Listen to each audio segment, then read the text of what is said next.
You're listening to The Endless Party with your hosts, Megan Elijah Armstrong.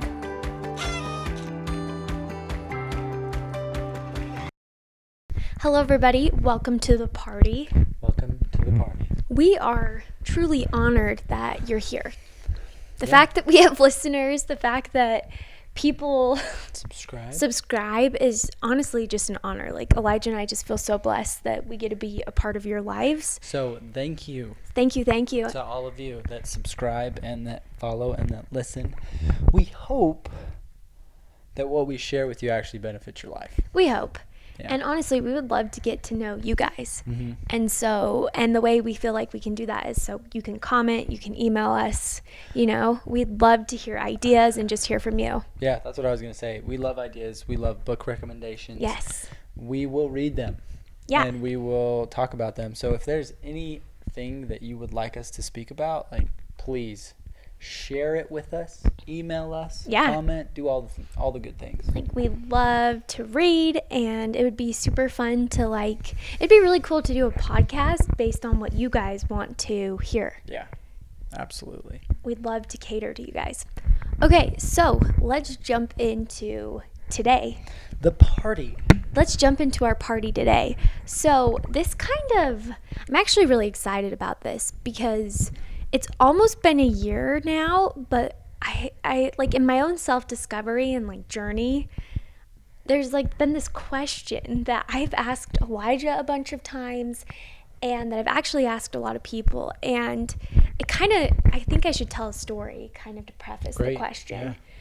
So I think in life, we find ourselves that there's relationships that are crucial that we want to keep. It could be close family, close friends. Maybe you want to have a really good relationship in a business venture endeavor. There's relationships that we want to keep close to us. Mm-hmm. And that's a really great thing. But, inevitably these relationships are going to take work. And within these close relationships, you're always going to find yourself in sticky situations. That's just life. I don't think not necessarily sticky, but I think that's, I would say what more would you say? Tricky. Tricky. Okay, I think that's a better. More difficult to navigate than you anticipated with friends, family members, like Meg said, business colleagues, coworkers, whatever it is. Yeah, so I had a relationship in my life, and I was really struggling with it, and I really didn't want to, but I really was. And so I think my question was, it was just how do I deal with this person? How do I have conversations with this person? How do I foster a relationship with this person when this person is really hard for me to deal with? And I don't think that's mean to say. I think that's okay. I think that's life. That is life. And there's relationships out there that you really want to foster and improve upon that might be really difficult. People might struggle with their parents. People might struggle with siblings. Yeah. But those are relationships that, at least in our life, that we want to keep. Right. We want to keep those relationships alive, even though some of them might be harder than others. Yeah. So I was in this situation where I had this relationship and I really felt like it was worth saving, but I found myself in a really tricky spot. And I think the biggest thing that was happening is this is a relationship that I really wanted, but I was harboring so much resentment. And as I was preparing for this podcast, I actually was reflecting in my life. And I think this was a huge weakness that I think I've had my whole life that I'm really trying to overcome. And it's that when I feel like I've been wronged, I have a really hard time not harboring resentment.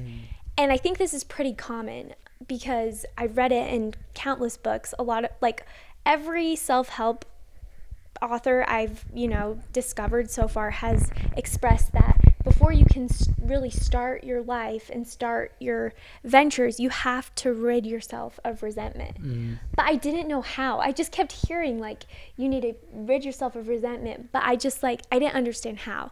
And so all of this is to say this podcast is an attempt for me to explain some of the ideas that I gleaned from books and just from experience that have helped me to rid my heart of resentment.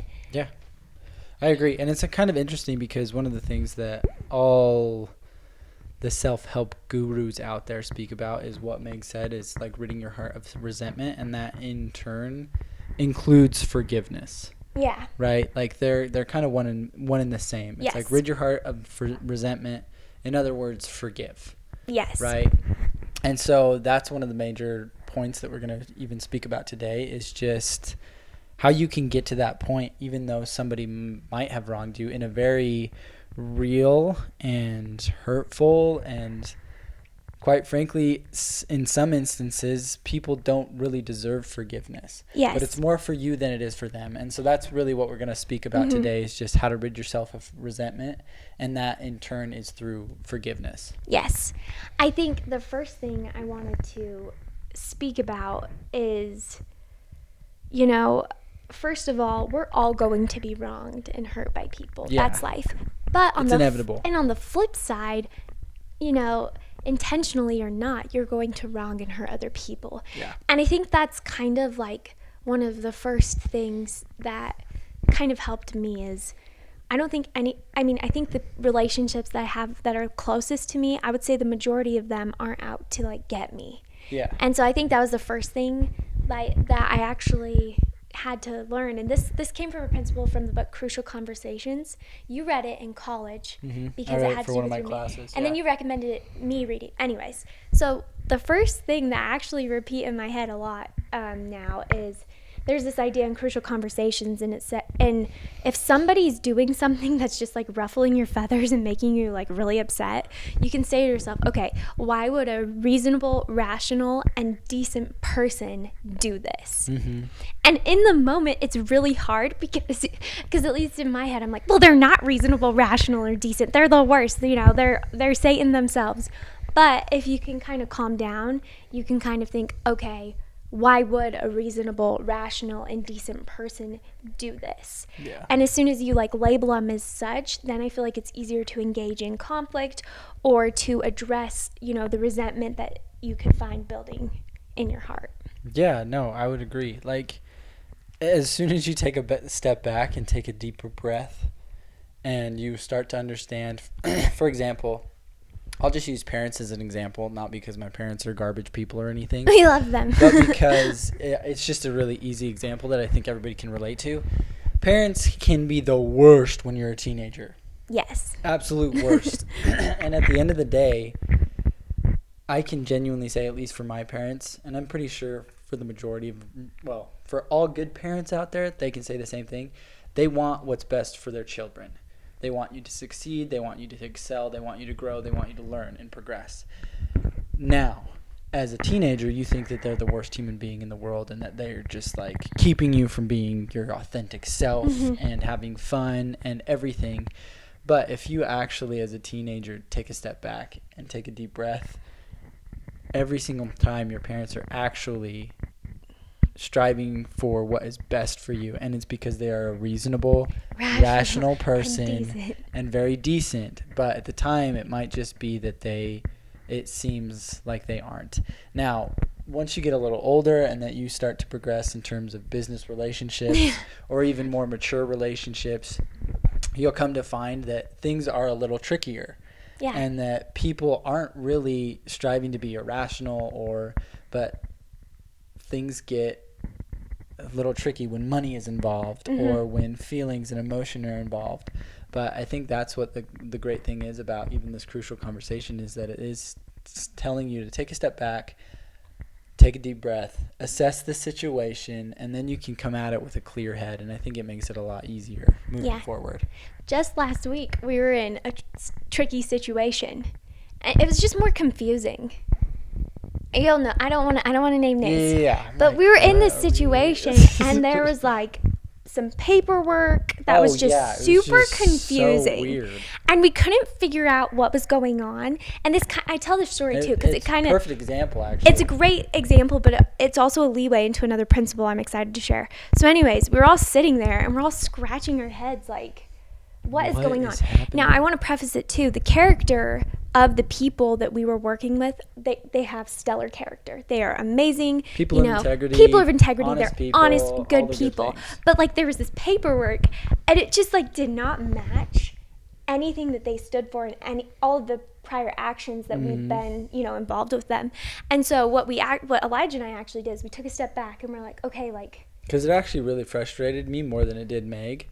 And she pulled the principles from Crucial Conversations. And that's what actually put it into a better perspective. Because I was like, okay, they are so reasonable, they're so rational, and they're very good people. So, like, why would they be doing it? And as soon as we said that, we were like, okay, well. We went through what they were actually going through currently in their lives. With like, some, we pulled the facts we knew. They just had some personal issues that they had to take care of. And as soon as we pulled those facts, it was like, oh, that's what's going on. Okay, so maybe we'll just have to readdress this when it's just the right time in their personal life. Absolutely. So this story kind of comes to the next principle, and this one's actually like kind of revolutionized my thinking. Yeah. So habitually, as people, Crucial Conversations explains that we all tell stories. In our human minds, we want to make sense of every experience we go through. And unfortunately, the habit is kind of to tell stories for the worse. Mm-hmm. For example, if someone hurts you, normally you'll tell a story in your head. You're trying to make meaning of why they hurt you. And you're like, well, they're just horrible. They're super mean. They're selfish. I know they did this. I know they did that. And in this situation we had with this paperwork, that's kind of what was happening. Sorry. No, jump in. The one thing I would like to say, I think a very easy way to understand this is, for example, if a friend blows you off. Okay, this is good. If a friend blows you off or brushes you off, immediately you start to think to yourself, did I do something wrong? Are they mad at me? What did I do? Like, they must hate me. And then you start creating this story in your mind as to why they just kind of brushed you off and didn't have a conversation with you. When in reality, they might be dealing with stresses of life, stresses with work, stresses with whatever, and they didn't even think, oh my gosh, I'm blowing my friend off. They were just thinking of everything else that they had to deal with currently. And so then it's kind of funny, because then as soon as you go and actually have a conversation with them, 9 times out of 10, they're like, I am so sorry I blew you off the other day. I was dealing with this, and this was the problem. And then the full story comes into fruition, right? But that is usually what we do, is if something slightly negative or that's slightly off with somebody that we care about, and that they're not at 100% like they normally are, our mind jumps to the worst. They just jump down to like 90%, not even like 50 or 20. Immediately we just assume the worst, and that couldn't be farther from the case. Right. You know, it's just that story that we create in our mind. Yes, and it's been interesting because ever since I read this book, like I'll be in a situation and I find myself starting to create some story about why I think someone's doing something. Whatever, yeah. And what's interesting is when we start building these stories, we start feeling emotions.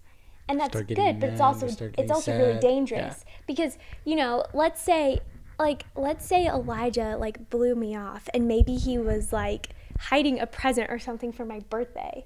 But I come up with a story that he like hates me, that like he doesn't want to hang out with me, and I'm like super, super mad at him, but it turns out he's doing something nice for me. But then I'm mad about something that doesn't even exist. Yeah. And I feel like that happens a lot in conflict, or, when you have this resentment. Sometimes our resentment is built off of like these stories that aren't even true.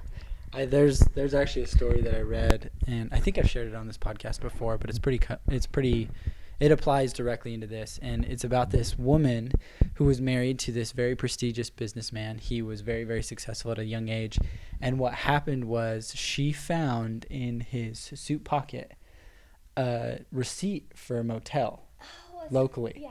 And so she was furious, and she shows up at the motel. She followed him to work one day, and he ends up going to the motel, and he comes out of the motel, and she's in the parking lot just bawling her eyes out. He's like, and he comes and like gently knocks on the window. He's like, hey, what's going on? She's like, I followed you to work, and I've been following you all day, and I can't believe you're cheating on me. And he goes, sweetheart, why would you assume I'm cheating on you? She's like, I found this, and pulls out the receipt to the motel. And he's like, you found the receipt for the laundromat?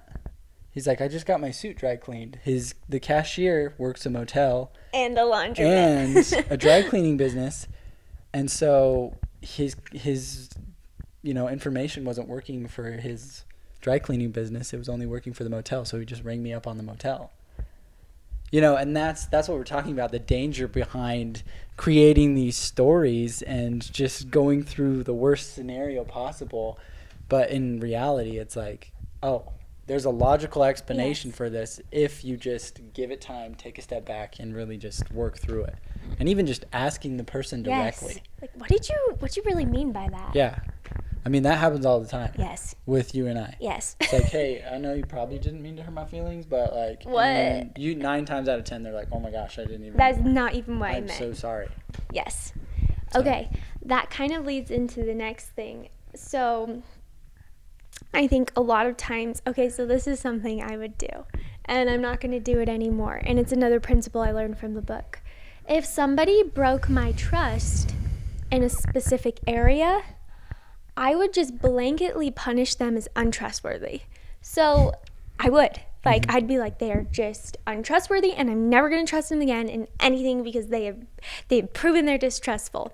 Now, I will say there are some times, you know, where trust is broken. And there are very extreme cases where, yeah, that person is proven. Well, I will say this just real quick. You can rid your heart of resentment and truly forgive somebody and still feel that you should not trust them or have a relationship with them. And that is completely okay. Yes. You know, in extreme situations, Yes. in extreme circumstances. But on the flip side, like Megan On was the talking flip about, side, someone would break my trust in a small way, and I would be like, they're just untrustworthy, and I'm never going to trust them with anything again. And that just like... that's also not the right thing to That's do also in not the right most thing. situations. And I would use it as a punishment in a sense where it's like, well, I can't do this, and this with this person because I just can't trust them. And what Crucial Conversations explained is just because someone has broken your trust in one area doesn't make them this like blanketly untrustworthy person. Just because maybe someone didn't return your book doesn't mean that you can't trust them, you know, in any other area. I'm trying to think of a good example. I think a good example of this would even be with childhood friends, or even, for example, when I was in college, I had a friend that would never pay me back, ever. He never paid me back. I would buy him food. I would buy him clothes. I would buy him everything, and he'd always be like, dude, I got you. He never once paid me back. So what I came to the conclusion, I'm just never going to buy him anything again because he never paid me back. But I still loved this person. I still trusted this person. If I called him and I needed something, I could rely on this person.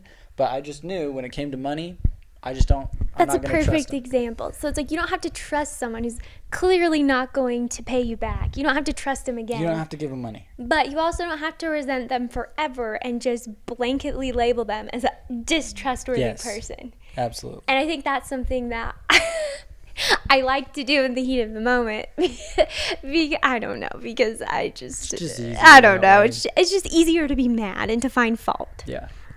Okay, the next thing I kind of want to talk about is kind of jumping into, so you have a tricky situation and you know that you have to engage in a conversation. Mm-hmm. And there's just a couple things to ask yourself and be mindful of as you're engaging in the situation. And what's interesting is, I think we've said this a lot in podcasts, but of course, in this crucial conversation, it really has nothing to do with the other person. No. And it has everything to do with how you are going to carry yourself and how well you know yourself. Mm-hmm. So, when conversations get crucial, we all know it. When you're in a conversation and things are heated, like you can feel the tension and you can feel, even your blood pressure, your heartbeat rising. Absolutely. Like, human beings usually have two tendencies. And the first one is silence, and the second one is violence. Mm-hmm. So obviously silence is when people feel the conversation getting crucial, they'll just shut down and not engage. Yep. Or on the latter, they'll turn violent, which is actually Be very aggressive. They'll be very aggressive. Intense, They'll call names, stomp their foot, slam I'm doors. I'm just really disclosing myself, but that's okay because I'm trying to be better. Personally, I will turn to violence. If I am upset with you, I will go for your jugular and try to really hurt you, even if that's not my intention. It could be I'm just trying to figure something out and trying to have a conversation, but the second it gets crucial, I have this really bad habit of immediately going violent and trying to hurt somebody verbally, and that's not okay. Right. But I think now, knowing that, I can just recognizing it is going to help me a lot.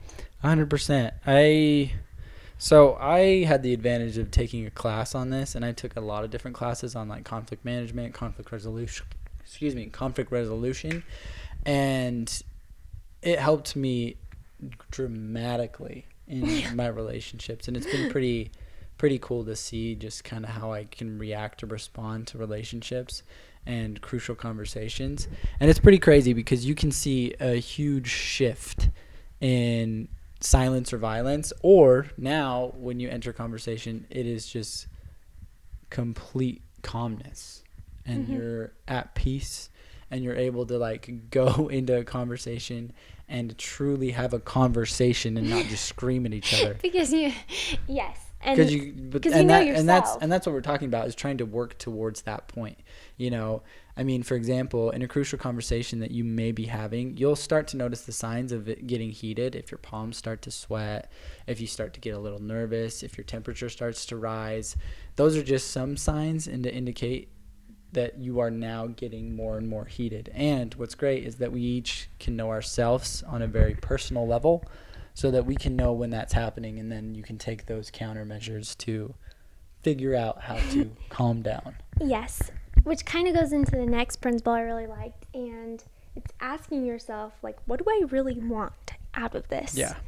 Because this is a huge mistake I made in the past. I've engaged in crucial conversations, and I'll just go off on some tangent because I'm so upset that I can't even, that I'm not even talking about what I really want. Just see red. Yes, and what the whole point of this whole conversation is about. So I think, if you can, prior to the conversation, think through, okay, what do I really want? Why am I engaging in this? What is the purpose of this? It also helps you to remain calm because, when you watch another person get silent or get violent or, start to tense up, you don't have to, because you know what you want out of the situation. And what you can help do is you can help the other person express what they want, and then you can invent a mutual purpose. And that's the key right there. That's what you're trying to do. Yeah. And that is a principle that actually Stephen Covey really recommends, Mr. Crucial Conversation recommends, even Norman Vincent Peale in Power of Positive Thinking. If you can synergize or invent a mutual purpose or come to an agreement, find common ground with a person, then, the sky's the limit. And you really can come out of these situations with zero resentment and in a place where you both come out as winners. And I think that's just so amazing. No, I would agree with that. I even look back at some of the, we had a tiff, I should say, with our previous landlords, and the conversation went from us trying to discuss the contract and what we thought was fair and what they thought was fair, to their dogs being a nuisance, to them thinking that we're just screwing them over. There was a million different things. It went so many different directions that we didn't have a common purpose at all. And that common purpose was hey, we just want to be honest. We want you to be honest, and we want to be fair in all of this. And then it just went sideways real quick. And so that's really what we're trying to focus on, is if you're able to invent that mutual purpose with these individuals that you might be harboring resentment towards, you're able to rid yourself of that resentment and just better your life overall. Yeah. So those are some of the principles that I found have really helped me to clear my mind and get resentment out of my heart, because it really was a habit. I would literally be in the shower or doing some task during the day, and my mind would go straight to the resentful feelings I had for people, and I just so wanted this gone because it was super, super toxic. Yeah. And actually Norman Vincent Peale just expresses that, in order to harness your creative energy and just enthusiasm and zest in life, you have to get rid of this. Yeah. And I just so desperately wanted to know how. So those are some of the ways that I was able to do so. Yeah. And you had a couple things you wanted to share too. Yeah, there's a couple insights that I have. So there's a famous series on Apple TV. It's called Ted Lasso. Woohoo. It's about this American football coach who goes to England and he becomes a British football coach, which is soccer in America. And there was one interaction that his teammates had. One teammate basically schooled the other teammate in one of the practice rounds. And he called the teammate over that gets schooled, and he goes, "Hey, do you know what the happiest animal on earth is?" And the teammate just sits there and he goes, "It's a goldfish." He goes, "A goldfish has a 10-second memory." And then he says, "Be a goldfish." And so I think that is huge when it comes to resentment and forgiveness for the minor things. Yes. Right? When it comes to minor issues, minor details, petty little arguments and tiffs and discussions, be a goldfish, have a 10-second memory, move on, because that is just going to hinder your progress more and more. People are going to bother you all the time in this life, and it's going to be little petty things every single day. But if you're able to just have that 10-second memory like a goldfish, you're not going to let the small things bother you, and it'll be that much easier to let the big things go too. And so then the second thing I wanted to say is it's more in relation to forgiveness. And Zig Ziglar speaks about this woman, and this gets pretty real here, so bear with me. This woman was sexually abused as a little girl by her stepfather, and something very, very difficult to deal with, very, very heart-wrenching to deal with. And quite frankly, one of those situations that somebody doesn't really deserve forgiveness. But he was speaking about forgiveness in a speech, and she heard it. And he said, "You cannot move on in this life. You will never live up to your full potential until you truly, earnestly forgive others of what they have wronged you of." And so she immediately thought about her stepdad, who she had not seen since she was 16. This girl was in her 30s now. And then she eventually goes to a payphone and calls him and says, "Look, what you did to me was incredibly wrong. It should have never happened." She goes, "But I want you to know that I forgive you and that I love you." And her stepfather just wept.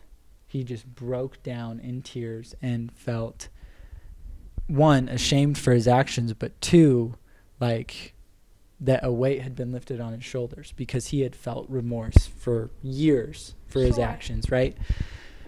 But here's the tricky thing about forgiveness too. Forgiveness is very dangerous because as soon as you rid your heart of resentment and forgive somebody else, you are now saying, "I am taking full responsibility for my life going forward, and I am never going to blame that person again, no matter how hard or how difficult they may have wronged me." And so those are the two things that I would mention is just, one, be a goldfish for the petty things. And when it comes to the big things, you really do need to forgive and move on, even though it may be difficult and it might be so hard and they might not deserve your forgiveness. But at the end of the day, it's more for you than it is for them. It's more for you to live up to your full potential and to move forward with your life, no longer allowing this heartache and pain to weigh you down. I think that's so beautiful. It kind of reminds me of another story, Corrie ten Boom. Yeah, So, perfect example. Long story short, this woman was really hurt by Nazi soldiers. She wasn't a Jew, but she was taken and put into a camp. A concentration camp. And Yep. of course, just...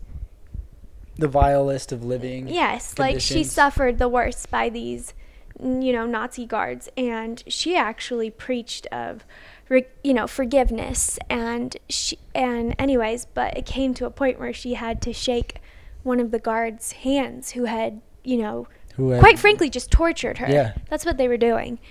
And in that moment, she was like, "Oh my goodness, like I don't know how to actually do this, And her secret to success was she relied on the Savior. And I want to draw this full circle. I think the surest way to rid your heart of resentment and to be able to forgive is you have to take it up with Him. And inexplicably, I think it's one of the greatest miracles that I've seen in my life, that pain and that sorrow will dissipate, and He will take it if you will let Him. Mm-hmm. He will take that pain and He will give you, the ability to forgive those who have wronged you. And I think that is just so beautiful. And, if you don't believe me, try it. Yeah. That's the biggest thing that I was going to mention too, is that He will take your greatest sorrow, heartache, and weakness, and He will turn it into something beautiful, and He will turn it into a strength. There was actually a serial killer, and he killed want to say like 10 people, 10 young women. And it was finally the day that he was going to be, he was on death row and he was going to be put to death. And so the family of the victims could come in and say their last words to him. And of these women, all of their family members just said horrible, horrible things to this serial killer. And he just stood there and took it. Never showed any sign of emotion. And then this big Santa Claus looking guy gets up and he goes, "Sir, you caused me more pain and anguish than I can ever express in words." And he says, "But the good Lord says that we need to forgive." And he's like, "It's taken me years to work through this and years to get to this point." He's like, "But I've taken my hate and anger and I've given it to Christ." And he's like, "I can honestly stand here before you today and say, I forgive you." And this serial killer wept because he finally felt the weight of the pain and the affliction that he caused to others. But I also would like to think that he felt the love that this man had for him, and more importantly, that the love the Savior has for him, even though he committed such horrendous acts. And that's what we're even saying. If you've experienced something so heart-wrenching and so difficult, there isn't a single person on this earth that can help you work through that. But there is one person that can, and that's Jesus Christ. And so if you have pain and sorrows that are too much for you to bear, he can help you. Yeah. I think that's the perfect way to end this episode. Yeah. I don't think there's anything better we could say. Be a goldfish. Be a goldfish. And forgive. And forgive. And recognize, you can rid your heart of resentment. And we hope some of these principles might speak to you. Yeah, absolutely. So thank you for tuning in today. Please, if you loved this, hit the like button. Okay? Subscribe. Send it to other people that may be interested. We would really appreciate it. Yes. And until next time, keep partying, our friends. Peace. Peace. You've been listening to The Endless Party. Please feel free to join us over at our website, theendlessparty.com, for more of our content. Also, we would love to hear from you. Leave some comments and let us know what you're interested in us talking about. Seriously, like, subscribe, leave a 5-star rating, whatever it is the platform says to do, so that we can keep partying together.